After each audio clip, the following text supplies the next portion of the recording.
Sarah Plain and Tall by Patricia McLaughlin. Chapter 4. The dogs loved Sarah first.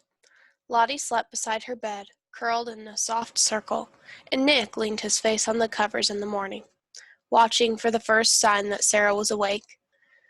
No one knew where Seal slept. Seal was a roamer. Sarah's collection of shells sat on the windowsill. A scallop, she told us, picking up the shells one by one, a sea clam, an oyster, a razor clam, and a conch shell. If you put it to your ear, you can hear the sea. She put it to Caleb's ear, then mine. Papa listened too. Then Sarah listened once more, with a look so sad and far away that Caleb leaned against me. At least Sarah can hear the sea, he whispered. Papa was quiet and shy with Sarah, and so was I, but Caleb talked to Sarah from morning until the light left the sky. "Where are you going?" he asked. "To do what?" "To pick flowers," said Sarah. "I'll hang some of them upside down and dry them so they'll keep some color, and we can have flowers all winter long." "I'll come too," cried Caleb.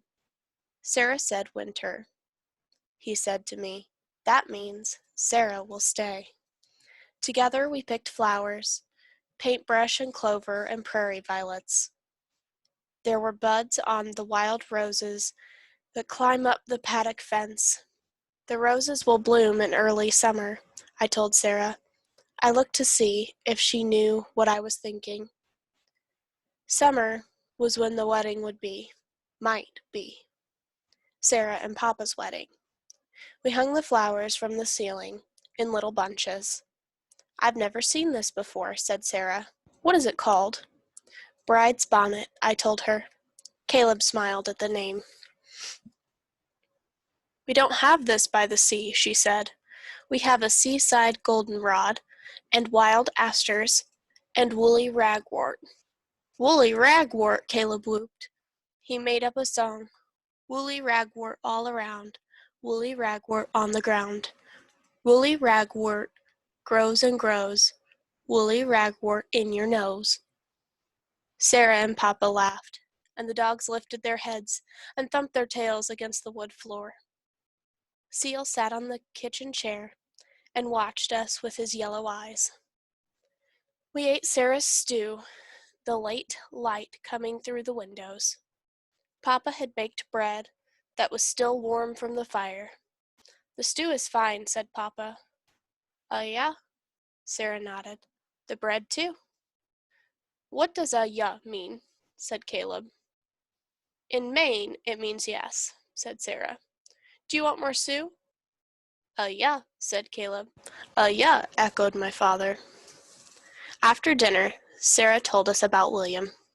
"He has a gray and white boat, named Kittiwake." She looked out a window. "That is a small gull found way off the shore where William fishes. There are 3 aunts who live near us. They wear silk dresses and no shoes. You would love them." Yeah," said Caleb. "Does your brother look like you?" I asked. "Yes," said Sarah. "He is plain and tall." At dusk, Sarah cut Caleb's hair on the front steps, gathering his curls and scattering them on the fence and ground. Seal battled some hair around the porch as the dogs watched. "Why?" asked Caleb. "For the birds," said Sarah. "They will use it for their nests. Later, we can look for nests of curls." Sarah said later, Caleb whispered to me, as we spread his hair about. "Sarah will stay." Sarah cut Papa's hair too. No one else saw, but I found him behind the barn, tossing the pieces of hair into the wind for the birds. Sarah brushed my hair and tied it up in back with a rose velvet ribbon she had brought from Maine.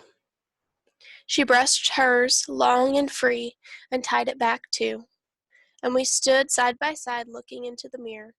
I looked taller, like Sarah, and fair and thin. And with my hair pulled back, I looked a little like her daughter, Sarah's daughter. And then it was time for singing. Sarah sang us a song we had never heard before. As we sat on the porch, insects buzzing in the dark, the rustle of cows in the grass. It was called Summer is a Comin' In, and she taught it to us, even Papa, who sang as if he had never stopped singing. Summer is a comin' in, Lahood sing cuckoo. What is summer? Asked Caleb. He said it sooner, the way Sarah had said it. Summer, said Papa and Sarah at the same time. Caleb and I looked at each other. Summer was coming. Tomorrow, said Sarah, I want to see the sheep. You know, I've never touched one. Never? Caleb sat up. Never, said Sarah. She smiled and leaned back in her chair. But I've touched seals. Real seals.